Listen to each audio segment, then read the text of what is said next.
ప్రతిష్టాత్మక బోర్డర్ గవాస్కర్ ట్రోఫీలో బలమైన ఆస్ట్రేలియాను ఓడించేందుకు టీమిండియా ప్రాక్టీస్ మొదలెట్టింది. అది కూడా ఎవ్వరికీ తెలియకుండా రహస్యంగా సాధన చేస్తుంది. సెట్స్ లో ప్రాక్టీస్ చేస్తున్న ఆటగాళ్లు బయట జనాలకు కనిపించకుండా ఇనుప చవ్వల గోడపై నల్లటి కవర్లు చెక్కవరు.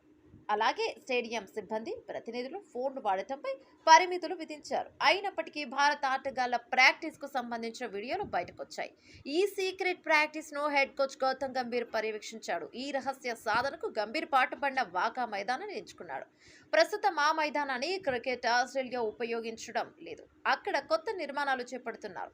సొంత గడ్డపై న్యూజిలాండ్తో 3 టెస్టుల సిరీస్లో టీమిండియా క్లీన్ స్వీప్ గురైన విషయం తెలిసిందే. భారత క్రికెట్ చరిత్రలోనే సొంత గడ్డపై టీమిండియా క్లీన్ స్వీప్ అవ్వడం ఇదే తొలిసారి. దాంతో హెడ్ కోచ్ గౌతమ్ గంభీర్ పై తీవ్ర విమర్శలొచ్చాయి. భారత జట్టును మరో స్థాయికి తీసుకెళ్తాడనుకున్న గంభీర్ నాశనం పట్టిస్తున్నాడే అనే కామెంట్లు వినిపించాయి. ఈ ఓటమిపై బీసీసీఐ కూడా కన్నెర్ర చేసినట్లు వార్తలొచ్చాయి. కెప్టెన్ రోహిత్ శర్మతో పాటు గౌతమ్ గంభీర్ ను వివరణ కోరినట్లు ప్రచారం జరిగింది. ఆస్ట్రేలియా పర్యటనలో విజయం సాధించాలని గంభీర్ ను బీసీసీఐ ఆదేశించినట్లు సమాచారం.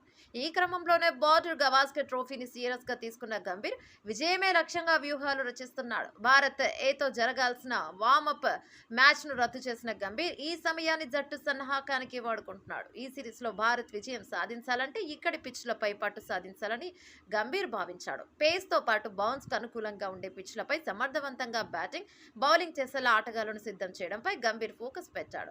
ప్రపంచంలోనే అత్యంత వేగవంతమైన మైదానంగా పేరొందిన WTCA వాకా మైదానాన్ని భారత జట్టుకు శిక్షణ కోసం ఎంచుకున్నాడు.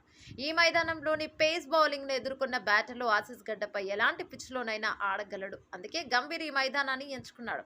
ఆస్ట్రేలియా టీం మీడియా కంటపడకుండా సీక్రెట్ గా ఈ ట్రైనింగ్ సెషన్ ను ప్రారంభించాడు. ఆటగాళ్లు ఎలా ప్రిపేర్ అవుతున్నారనే విషయం తెలియకుండా టీమిండియా మేనేజ్మెంట్ జాగ్రత్తలు తీసుకుంటుంది.